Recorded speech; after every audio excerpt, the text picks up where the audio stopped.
En ce 12 juin, la population est invitée à acheter un produit québécois.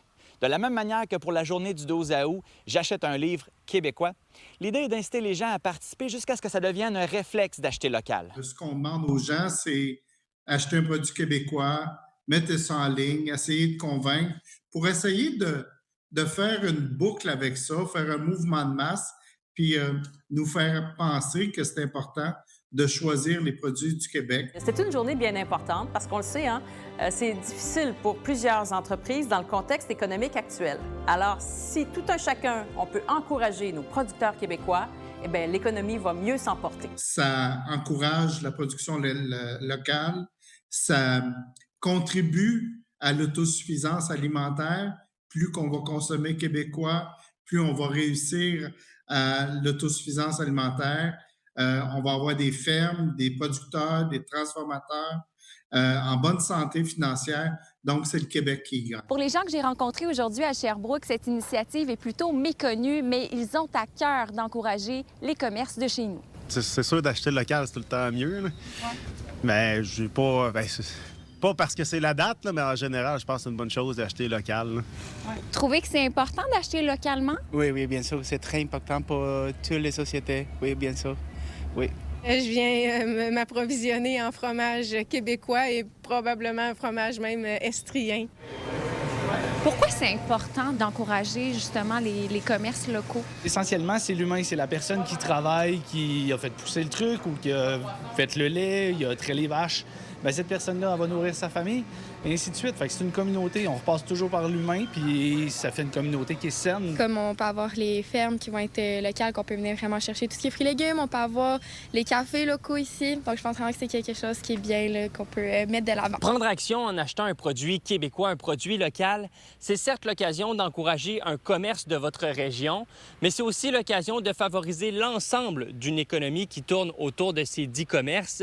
C'est ce que m'expliquait la propriétaire de la micro-laiterie Riverain-du-Lac qui m'a invité pendant sa préparation de gelato. Quelqu'un qui dépense 1 $ en produits québécois, il y a 66 sous en moyenne qui revient dans la population. Tandis que si tu achètes un produit importé, ben c'est juste 11 sous du dollar qui revient. En soutenant une micro-laiterie comme la nôtre, ben ça soutient aussi le travail des producteurs autour. Fait que ça fait vivre tout le village. Je dis pas juste d'encourager le local, c'est juste d'investir dans le local. Même si c'est la journée du 12 juin qui est attitrée comme la journée où acheter un produit québécois, il ne sera jamais trop tard pour encourager nos commerçants locaux. À Saguenay, Louis-Mathieu Corneau. À Mauricie, Éric Dufresne. À Sherbrooke, Alexandra Paré pour Nouveau Info. Un motocycliste a perdu la vie jeudi soir à Rivière-Éternité après une collision avec un camion qui circulait en sens inverse. C'est le deuxième accident mortel de moto au Saguenay-Lac-Saint-Jean en moins d'une semaine. La Sûreté du Québec appelle à la prudence, surtout en ce début de la période estivale où les déplacements sont plus fréquents. De faire attention sur les routes, de bien sûr planifier ses déplacements, ralentir, adapter sa conduite sur les routes. C'est malheureux, c'est des incidents malheureux, mais malheureusement qui se produit à chaque été lorsque la saison estivale est en cours. De la fierté, c'est ce qui se dégage présentement à l'Université du Québec à Chicoutimi, alors que le 10e Forum national sur la vérité et réconciliation avec les peuples autochtones vient de se terminer à l'UQAC. J'ai pu discuter avec des intervenants aujourd'hui du milieu autochtone, mais aussi avec des gens de l'université. Et le forum est une vraie réussite, selon eux. C'était beau, les échanges, puis de voir moitié autochtone puis moitié québécois se mélanger, là, puis de travailler, de vouloir avancer ensemble. Je pensais connaître un peu les Premières Nations. J'ai appris énormément et je félicite toutes nos équipes qui ont collaboré, travaillé à ce forum-là. Pour rester dans le domaine universitaire, j'accorderais A+. Puis après ça, évidemment, Samuel fait partie du groupe Matton. Si on va en entendre dans la radio, bien là, il faut aller voir les chansons que Matton a proposées. Ils ont joué dans le banquet hier. C'est du folk, c'est de la musique hyper engagée. C'est vraiment extraordinaire. Ça, oui, effectivement, si on en entendait plus à la radio au Québec, ça serait tout à notre avantage. Je suis un ancien survivant aussi, pensionnaire. Puis je pensais que, ouais, j'avais pas besoin d'être là. Parce que j'étais comme guéri, en fait. Quand je suis arrivé ici, le soir, avant que ça commence, ça commençait à tourner un peu dans mon cœur, puis des réflexions aussi.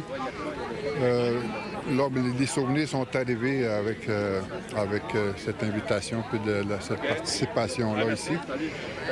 Mais oui, on parle de ce qui s'est passé, mais là, on parle de l'engagement aussi auprès des peuples autochtones. Ça fait plus d'1 an que l'université est dans le processus pour accueillir ce forum et après les 3 jours qu'on vient de vivre, la direction est fière de l'apprentissage qui en découle.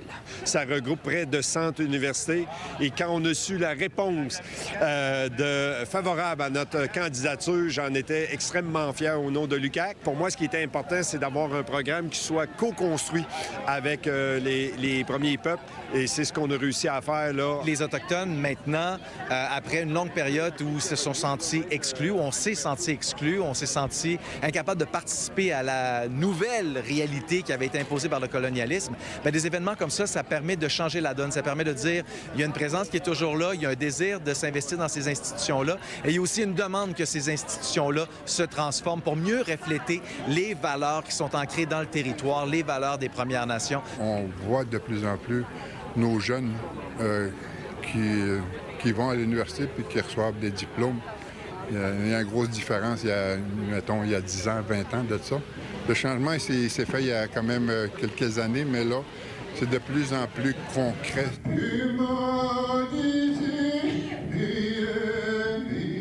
Cette 10e édition s'est terminée avec de belles prières et de grands chants autochtones. À Saguenay, Étienne Ouellette pour Nouveau Info.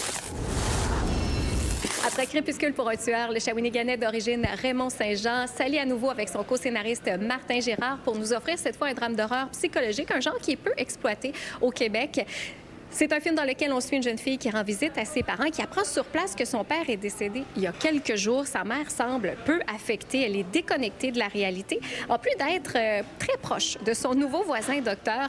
On en jase avec l'équipe du tournage qui était de passage à Trois-Rivières. D'abord, j'aimerais ça que vous me décriviez brièvement vos personnages, puis peut-être un défi que ce personnage-là vous a amené dans son interprétation. Ben moi, je fais le docteur Toupin, qui est un personnage très, très mystérieux, très complexe, qui c'est un méchant. Hein, avec, on va pas se le cacher. Je fais le méchant du film, qui a des intentions nobles, mais malheureusement, ses actes le sont moins. Et c'est justement, jouer avec un personnage qui a un mystère comme ça autour de lui, est-ce que ça demande un défi supplémentaire? Non, c'est juste du plaisir. C'est toujours le fun de se transformer. Alors moi, je fais une mère. Ça, j'en ai fait beaucoup. Je joue encore la mère de cette jeune femme extraordinaire, mais c'est une femme qui est un peu en déroute psychologique. Elle vit, en fait, son mari est malade. Il y a beaucoup de choses à l'intérieur de Thérèse. Donc, c'était très agréable à faire.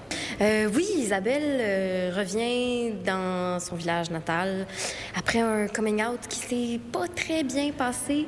Fait qu'elle revient avec pas mal d'appréhension. Elle sait pas trop comment ça va être. En plus, elle revient avec sa blonde pour la présenter. Puis il y a ce fameux nouveau voisin qui est peut-être un peu bizarre, peut-être un peu trop souriant des fois, que peut-être ça cache quelque chose. Fait qu'elle rentre un peu dans cette enquête-là. Et il n'y a pas beaucoup de films de ce genre-là dans le répertoire québécois. Pourquoi? Quels sont les défis de ce type de production-là? Nous, on était partis avec l'intention d'avoir des créatures, des métamorphoses d'humains en créatures. Bon, là, il y avait toute une question d'effets spéciaux, de maquillage. Donc ça, c'est le principal défi auquel on faisait face quand on a fait le film. Il faut équilibrer notre scénario de façon à ce qu'on puisse avoir le plus d'argent possible pour réussir les effets spéciaux. Parce que dans un film comme ça, si les effets spéciaux ne fonctionnent pas, le film ne fonctionnera pas. Les gens ne vont pas y croire. Il y a eu la première à Québec. Je pense que les gens ont embarqué justement beaucoup. Ça a été quoi les réactions? La salle était pleine, ce qui, moi, j'étais très contente. On ne sait jamais vraiment à quoi s'attendre. J'ai vécu les deux extrêmes, mettons. Et les gens sont restés après pour poser des questions. Oui. On voyait que ça leur avait parlé, que c'était... Tu disais quelque chose de neuf, c'est vrai, il y a quelque chose de neuf, ça saisit un peu aussi, on n'est pas habitué à voir ce genre de projet. Le film Nerveux reprend l'affiche aujourd'hui du côté de Shawinigan. C'est la 2e édition du festival Énergie qui est en cours avec entre autres Fred Caille et JF Posé. À Trois-Rivières, Marie-Ève Campeau pour Nouveau Info. Vous êtes nos yeux et nos oreilles sur le terrain. N'hésitez pas à nous écrire si quelque chose vous fait réagir ou si vous voulez nous raconter votre histoire à Saguenay à commercialnouveau.info.